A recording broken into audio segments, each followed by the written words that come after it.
नमस्कार दोस्तों, residence evil series के 5वें पार्ट में आपका स्वागत है, जिसका नाम है रेजिडेंस एविल रेट्रिब्यूशन। इस फिल्म की शुरुआत ठीक वहीं से होती है जहां से पिछले पार्ट की कहानी खत्म हुई थी। बर्फ से ढके आर्कटिक महासागर के बीच खड़ा जहाज। यह जहाज जो कभी बचे हुए लोगों के लिए एक सुरक्षित जगह थी, अब अम्ब्रेला कॉर्पोरेशन की ताकतवर सेनाओं के हमले का केंद्र बन चुका है। अगर आपने पिछला पार्ट नहीं देखा है तो आपको पिछले सभी पार्ट इस चैनल पे मिल जाएंगे। तो अब बढ़ते हैं इस फिल्म की कहानी पर। कहानी की शुरुआत में हमें एक छोटा सा फ्लैशबैक दिखाया जाता है। यह वह टाइम है जब एलिस ने आर्केडिया से अपना रेडियो ट्रांसमिशन सभी बचे हुए लोगों के लिए भेजा था। एलिस का संदेश स्पष्ट था, जो लोग अब तक टी वायरस के प्रभाव से मुक्त हैं, वे आर्केडिया जहाज पर आकर अपनी जान बचा सकते हैं। वास्तव में एलिस की सबसे बड़ी भूल साबित हुआ। यह मैसेज सीधा अम्ब्रेला कॉर्पोरेशन के मुख्य प्रतिद्वंदी अल्बर्ट वेस्कर के पास पहुंचा। वेस्कर जो अब भी दुनिया को अपने कंट्रोल में लेने की तैयारी कर रहा था। एलिस के ट्रांसमिशन के जवाब में अम्ब्रेला कॉर्पोरेशन ने तुरंत कार्रवाई की। उनके भेजे गए सैनिक जो एडवांस स्पाइडर डिवाइस से लैस थे और उनके साथ शक्तिशाली ड्रोन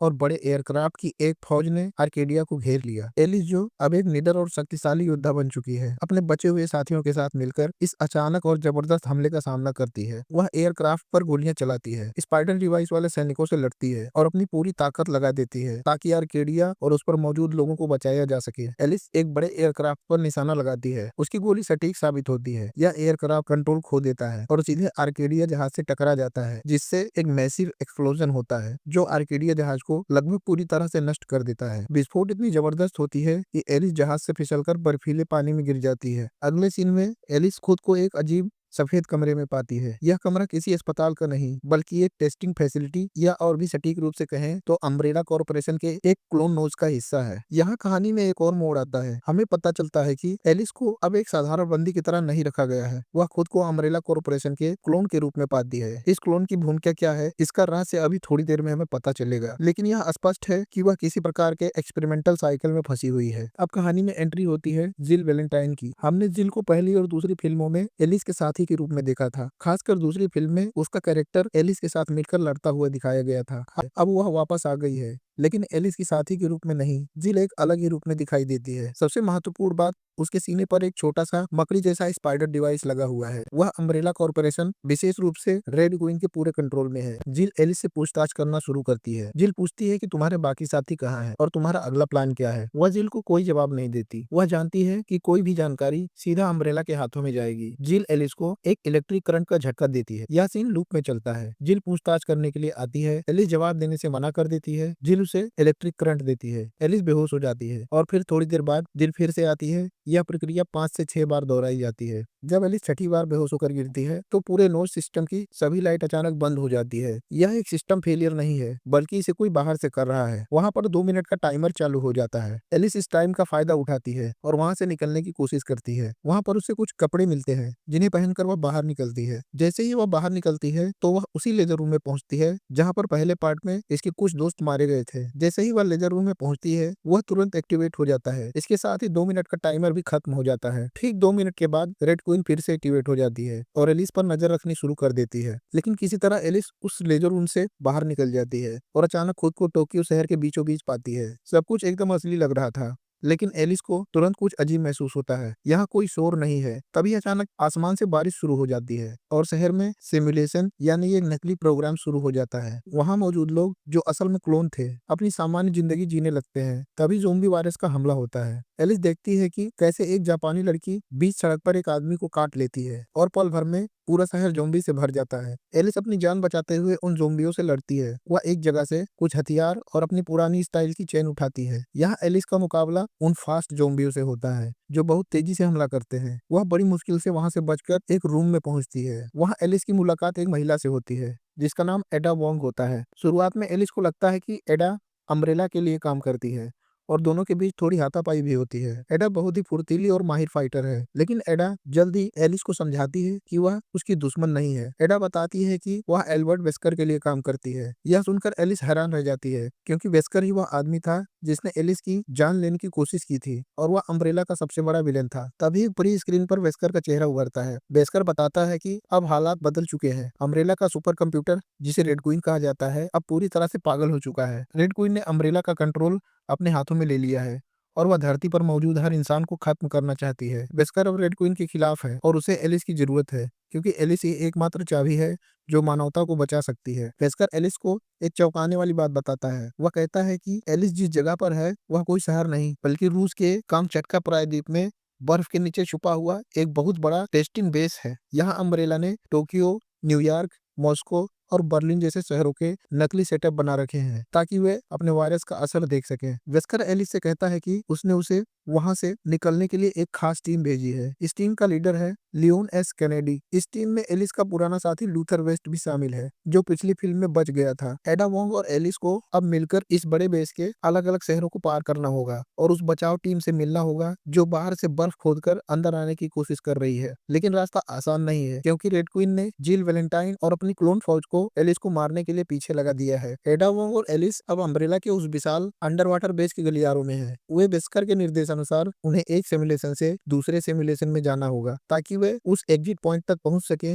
जहां लियोन की टीम उनसे मिलेगी। टोक्यो से निकलने के बाद वे न्यूयॉर्क सिमुलेशन में दाखिल होते हैं। यहाँ का नजारा बिल्कुल वैसा ही है जैसा असली न्यूयॉर्क का होता है। एडा बताती है कि अम्ब्रेला इन नकली शहरों का इस्तेमाल वायरस को अलग अलग देशों की मार्केट में बेचने के लिए, डेमो देने के लिए करता है। वे अमीर देशों को दिखाते हैं कि उनका वायरस एक शहर को कितनी जल्दी तबाह कर सकता है। तभी रेड क्वीन का संदेश गूंजता है। वह एलिस और एडा को मारने के लिए अपने सबसे खतरनाक हथियार भेजती है। अचानक दो भयानक एग्जीक्यूशनर, वही भारी भरकम नकाबपोश राक्षस जिनके हाथों में बड़े बड़े कुल्हाड़े और हथौड़े होते हैं, मैदान में आ जाते हैं। एलिस और एडा के पास छिपने की जगह कम थी। यहाँ एक जबरदस्त एक्शन सीन होता है, जहाँ एलिस अपनी फुर्ती और एडा अपने हाईटेक गैजेट का इस्तेमाल करती है। दोनों मिलकर उन राक्षसों को मार गिराते हैं, लेकिन उन्हें एहसास होता है कि वक्त कम है। न्यूयॉर्क पार करने के बाद वे उस सब अर्बन इलाके में पहुंचती हैं जिसे हमने फिल्म की शुरुआत में एलिस के सपने में देखा था। एलिस को वह घर पहचान में आ जाता है। वह अंदर जाती है और वहां उसे एक छोटी बच्ची मिलती है जिसका नाम बेकी होता है। बेकी जो एक क्लोन है, एलिस को अपनी असली माँ समझ बैठती है। एडा यहाँ एलिस को रोकती है और कहती है यह सिर्फ एक क्लोन है, यह असली नहीं है। लेकिन एलिस उसे छोड़कर जाने से मना कर देती है। उसे एहसास होता है कि भले ही यह एक एक्सपेरिमेंट का हिस्सा है, लेकिन इस बच्ची की मासूमियत असली है। तभी वहाँ जिल वैलेंटाइन अपनी फौज के साथ हमला कर देती है। जिल अब पूरी तरह रेड क्वीन के कंट्रोल में है और उसका एक ही मकसद है, एलिस को खत्म करना। एलिस बेकी को बचाते हुए वहां से भागने की कोशिश करती है। जिल और एलिस के बीच एक छोटी सी लेकिन खतरनाक फाइट होती है, लेकिन एलिस किसी तरह बेकी को सुरक्षित निकाल लेती है। लियोन की टीम बर्फ काटकर अंदर घुसने में कामयाब हो जाती है, लेकिन उन्हें अंदाजा नहीं है कि रेड क्वीन ने उनके स्वागत के लिए ज़ोंबियों की एक पूरी सेना तैयार कर रखी है। अब कहानी दो तरफ चल रही है। एक तरफ एलिस और एडा बेकी को लेकर भाग रहे हैं और दूसरी तरफ लियोन की टीम ज़ोंबी से लड़ते हुए उनकी तरफ बढ़ रही है। दोनों टीमों को एक निश्चित पॉइंट पर मिलना है, लेकिन रेड क्वीन ने उनके बीच मॉस्को का जाल बिछा दिया है। जैसे ही लियोन की टीम मॉस्को सिमुलेशन में कदम रखती है, नजारा एकदम बदल जाता है। यहाँ रूस का मशहूर रेड स्क्वायर बना हुआ है। यहाँ के ज़ोंबी बाकी जगहों से बिल्कुल अलग और खतरनाक हैं। इन्हें लास प्लेगस ज़ोंबी कहा जाता है। ये आम ज़ोंबियों की तरह लड़खड़ा कर नहीं चलते, बल्कि ये मोटरसाइकिल चला सकते हैं। ये मशीन गन और रॉकेट लॉन्चर इस्तेमाल कर सकते हैं। ये एक फौज की तरह तालमेल बिठाकर हमला करते हैं। लियोन, लूथर और बेरी बटन एक जबरदस्त गोलीबारी में फंस जाते हैं। किसी तरह से ये लोग यहाँ से बच निकलते हैं। उधर एलिस और एडा वोंग भी इसी मॉस्को सिमुलेशन के दूसरे छोर पर पहुंच चुकी हैं। एलिस के लिए चुनौती दोगुनी है, क्योंकि उसे न सिर्फ लड़ना है बल्कि बेकी को भी बचाना है। तभी जिल वैलेंटाइन अपनी काली फौज के साथ वहां आती है। जिल और एलिस के बीच फिर से आमना सामना होता है। जिल अब पूरी तरह से रेड क्वीन की किलिंग मशीन बन चुकी है। एडा और एलिस अलग हो जाते हैं। एडा जिल को उलझाने की कोशिश करती है ताकि एलिस बेकी को लेकर सुरक्षित निकल सके। जब एलिस और बेकी एक सुनसान गलियारे से गुजर रही होती है, तभी छत से एक भयानक जीव गिरता है। यह राक्षस बेकी को अपनी जीभ से लपेट लेता है। एलिस अपनी पूरी ताकत लगा देती है, लेकिन वह राक्षस बेकी को उठाकर भाग जाता है। एलिस उस राक्षस का पीछा करती है। थोड़ी देर बाद लियोन की टीम एलिस से मिलती है। लूथर अपनी पुरानी दोस्त एलिस को देखकर खुश होता है। एलिस बताती है कि उस राक्षस ने बेकी को पकड़ लिया है। लियोन उसे समझाता है कि उनके पास समय बिल्कुल नहीं है, उन्हें तुरंत बेस से बाहर निकलना होगा वरना बम फट जाएगा। लेकिन एलिस कहती है कि मैं बिना उस लड़की को लिए नहीं जाऊंगी। सभी ये फैसला करते हैं कि हम मिलकर बेकी को बचाएंगे और फिर यहाँ से निकलेंगे। लियोन और लूथर जानते हैं कि एलिस को रोकना नामुमकिन है, इसीलिए वे भी उसके साथ उस राक्षस के घोंसले की तरफ बढ़ते हैं। एलिस उस दिशा में भागती है जहाँ वह लिकर गया था। आखिरकार एलिस उस घोंसले तक पहुंच जाती है। वहां जाकर हमें पता चलता है कि जगह जगह इंसानी क्लोन के शरीर उन जालों में लिपटे हुए थे, जिन्हें लिकर ने अपने भोजन के रूप में जमा कर रखा था। तभी एलिस की नजर एक ऊंचे खंभे पर पड़ती है। वहाँ बेकी एक चिपचिपे जाले में लिपटी हुई थी। एलिस ऊपर चढ़ती है और अपने चाकू से उन जालों को काटने लगती है। जैसे ही बेकी आजाद होती है, तभी वह राक्षस दीवार पर रेंगते हुए बहुत तेजी से एलिस पर हमला करता है। एलिस अपनी गन निकाल लेती है, लेकिन वह लिकर इतना ताकतवर है कि गोलियां उसकी सख्त खाल को भेद नहीं पा रही थी। बेकी को लेकर भागते समय वे एक ऐसे कमरे से गुजरते हैं जहां उसके खुद के हजारों क्लोन्स हैं। वहीं बगल में बेकी के भी हजारों क्लोन्स हैं और उसके पति के भी, जो उसे शुरुआत वाले सपने में दिखा था। बेकी यह सब देखकर बुरी तरह डर जाती है। वह एलिस का हाथ पकड़कर पूछती है, मम्मी ये सब क्या है? क्या आप मेरी असली मम्मी हो? एलिस को पता है कि वह बेकी की असली माँ नहीं है और बेकी भी एक क्लोन है, लेकिन वह कहती है कि मैं तुम्हारी माँ हूँ और यही सच है। पूरी टीम अब लिफ्ट की ओर भागती है ताकि वह बर्फ की सतह पर पहुंच सके, लेकिन रेड क्वीन इतनी आसानी से उन्हें जाने देने वाली नहीं थी। उसने पूरी फैसिलिटी की बिजली काट दी और लिफ्ट को बीच में ही रोक दिया। अब उन्हें अंधेरे में तंग रास्तों से होते हुए ऊपर जाना था, जबकि जिल वैलेंटाइन की क्लोन आर्मी उनका पीछा कर रही थी। वे आगे बढ़ते ही हैं कि तभी पूरी बिल्डिंग एक बड़े धमाके से हिल जाती है। लियोन के लगाए हुए बमों ने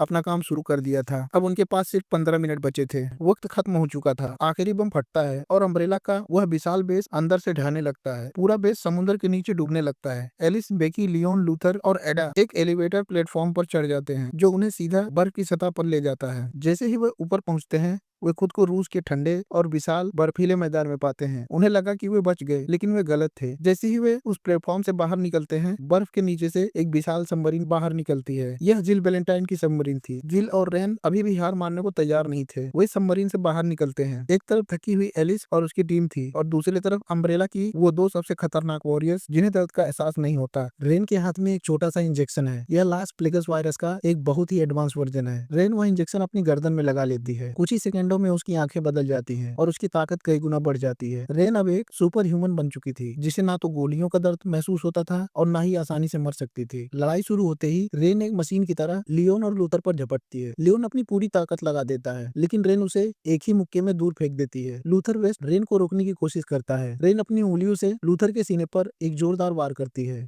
जिसे उसका दिल रुक जाता है। वहीं जिल और एलिस के बीच एक बहुत ही खतरनाक फाइट होती है। दोनों ही बेहतरीन फाइटर हैं, लेकिन जिल के पास वह स्कार्फ डिवाइस है जो उसे थकने नहीं देता। एलिस इस फाइट को लगभग हार गई थी, लेकिन किसी तरह से जिल के सीने पर लगा डिवाइस निकाल देती है। जैसे ही वह डिवाइस अलग होता है, वह एक छोटे रोबोट की तरह बर्फ पर रेंगने लगता है और एलिस उसे अपनी पैर से कुचल देती है। जिल की आंखों में अचानक बदलाव आता है। वह हांफने लगती है और उसके चेहरे पर वही पुरानी जिल की झलक दिखाई देती है। वह एलिस को देखती है और उसे सब याद आ जाता है। दूसरी तरफ रेन ने लियोन को लगभग अधमरा कर दिया था। उसने एडा वोंग को भी एक जोरदार वार से बेहोश कर दिया था। अब रेन एलिस की ओर बढ़ रही थी और उसे एक ही वार में कई फीट दूर फेंक देती है। जिल उसे रोकने की कोशिश करती है, लेकिन रेन की ताकत के आगे कोई नहीं टिक पा रहा था। एलिस ने अपनी गन से रेन पर कई गोलियां चलाई, लेकिन रेन पर इसका कोई असर नहीं हुआ। तभी एलिस जानबूझकर ऊपर जमे बर्फ पर गोलियां चलाती है, जहां पर रेन खड़ी हुई थी, और पूरी की पूरी बर्फ की सिल्ली टूट जाती है। रेन का संतुलन बिगड़ जाता है और वह बर्फीले पानी में गिर जाती है, लेकिन रेन अभी भी मरी नहीं थी। वह पानी की सतह पर आने की कोशिश कर रही थी और किनारे को पकड़ने वाली थी। तभी एलिस ने देखा कि पानी के नीचे हजारों की तादाद में ज़ोंबी रेंगते हुए ऊपर आ रहे थे। वे ज़ोंबी उस धमाके और हलचल से जाग गए थे। रेन ने उन ज़ोंबियों को हटाने की कोशिश की, लेकिन वे सैकड़ों की संख्या में उसके शरीर से चिपक गए। वे उसे गहरे समंदर के नीचे खींचने लगे और रेन हमेशा के लिए इस समंदर में दफन हो गई। जैसे ही रेन का अंत हुआ, ऊपर आसमान में हेलीकॉप्टर आता है, जो कि एल्बर्ट वेस्कर द्वारा भेजा गया बचाव दल था। लियोन, एलिस, जिल, बेकी, साथ में एडा वोंग को भी होश आ गया था। वे सब हेलीकॉप्टर में चढ़ जाते हैं। जैसे ही हेलीकॉप्टर ने उड़ान भरी, वे रूस के इस जगह से दूर निकल जाते हैं, लेकिन वे कहाँ जा रहे हैं और वेस्कर ने उन्हें बचाने के लिए इतनी मेहनत क्यों की थी? इन सवालों के जवाब अब उन्हें वॉशिंगटन डीसी में मिलने वाले थे। टीम जब व्हाइट हाउस के भीतर ओवल ऑफिस में पहुंचती है, तो वहाँ एल्बर्ट वेस्कर उनका इंतजार कर रहा था। जैसे ही एलिस उसके करीब गई, वेस्कर ने अचानक उसकी गर्दन में एक इंजेक्शन लगा दिया। एलिस को तुरंत महसूस हुआ कि उसके शरीर के भीतर कुछ बदल रहा है। वेस्कर ने उसे फिर से टी वायरस इंजेक्ट कर दिया था। उसने कहा, मैंने तुम्हारी वो शक्तियां वापस लौटा दी हैं जो मैंने टोक्यो में छीनी थी। अब तुम फिर से एक सुपर ह्यूमन हो। वेस्कर ने समझाया कि अम्ब्रेला का सुपर कंप्यूटर रेड क्वीन अब अपनी पूरी ताकत से व्हाइट हाउस पर हमला करने वाला है। रेड क्वीन का मकसद किसी को जिंदा छोड़ना नहीं है और केवल एलिस की सुपर पावर ही इंसानियत को इस आखिरी हमले से बचा सकती है। एलिस और उसके सभी दोस्त व्हाइट हाउस की छत पर जाते हैं। उनके सामने आसमान में हजारों उड़ने वाले राक्षस घूम रहे थे और ज़ोंबियों की एक ऐसी दीवार है जो मीलों तक फैली हुई है। यह फिल्म यहीं पर खत्म हो जाती है। इसके आगे की कहानी हमें अगले पार्ट में दिखाई जाएगी। तो अगर आपने चैनल को सब्सक्राइब नहीं किया है तो सब्सक्राइब जरूर करें, ताकि जब भी मैं इसका अगला पार्ट अपलोड करूं, आपको नोटिफिकेशन के जरिए पता चल जाए।